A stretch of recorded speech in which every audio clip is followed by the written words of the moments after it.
अनि अझै एउटा बजार कट्नुपर्छ होला काका। यो सप्तमी बजार हो। डाँडाकाँडा देखाइदे। सप्तमी बजार।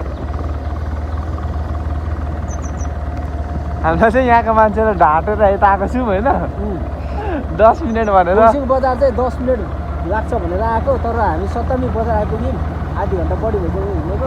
अझै आधी घन्टा लाग्छ अरे।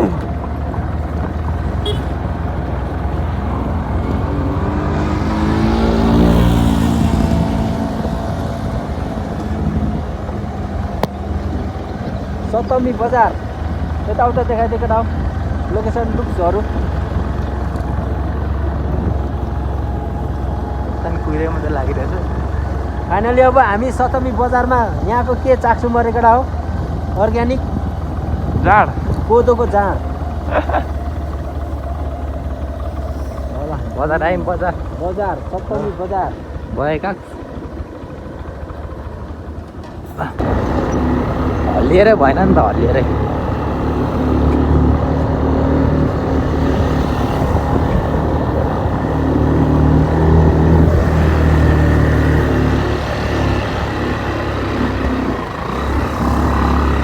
घन्टा कटेन भिडियो बनाएर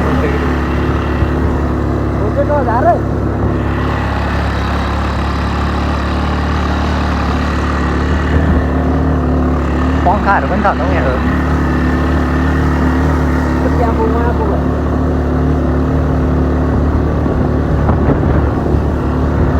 त्यो बुढोहरू पनि फुङसिङ बजार गएको रहेछ।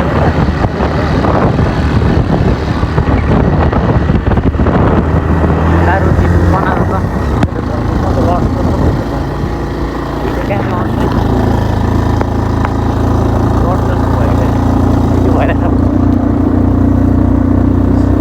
सप्तमी बजारदेखि हामी फुङसिङ मेला जाँदैछौँ। फुङसिङ तर बाटो चाहिँ भुसी जस्तो रहेछ।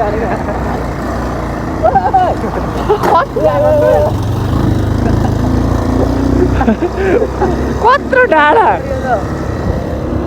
तल देखा तल देखाउँदैछु त्यतै दामी देखिया। सबै यताबाट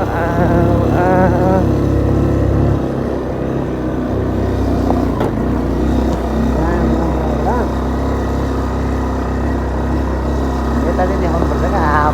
गोर्खा हुने है हेर्छ मजाले देखिँदैन र क्या।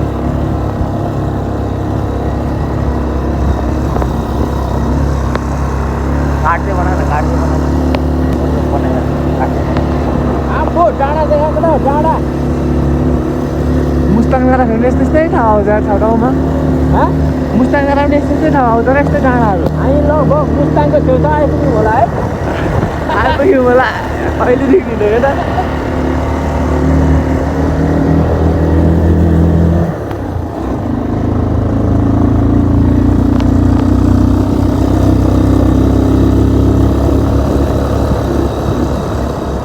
कता जानु भन्थ्यो? यतै मास्तिर होला। यता हो कता गयो टेम्पो? जङ्गलको बिचमा भन्दै थियो।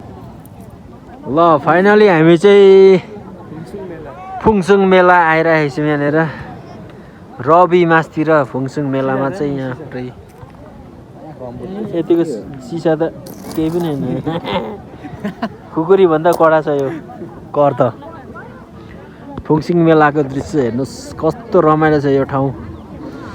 यहाँनिर भलिबल गेमहरू हुन्छ। अनि यता आएपछि चाहिँ यहाँ फेरि तल साकेला नाच हुन्छ हाम्रो यतातिर। ए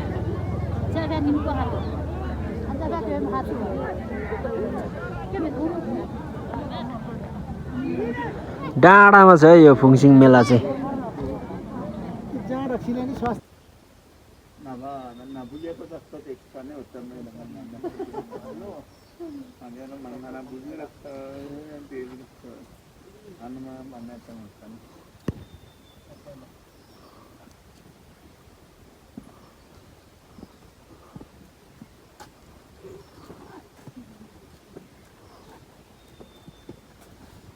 टिकाउनु चाहिँ लगेको हुन्छ।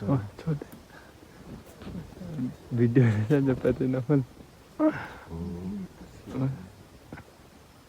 म जिस्किन्छु के भन्नु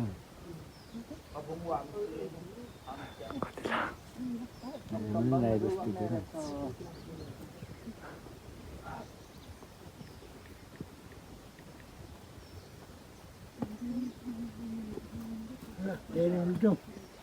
एकछिन है हाम्रो यहाँ बहिनीहरू छ कि दाजु अब सँगै जाउँ हजुर ल आउँदो भन्नु ल ल ल ल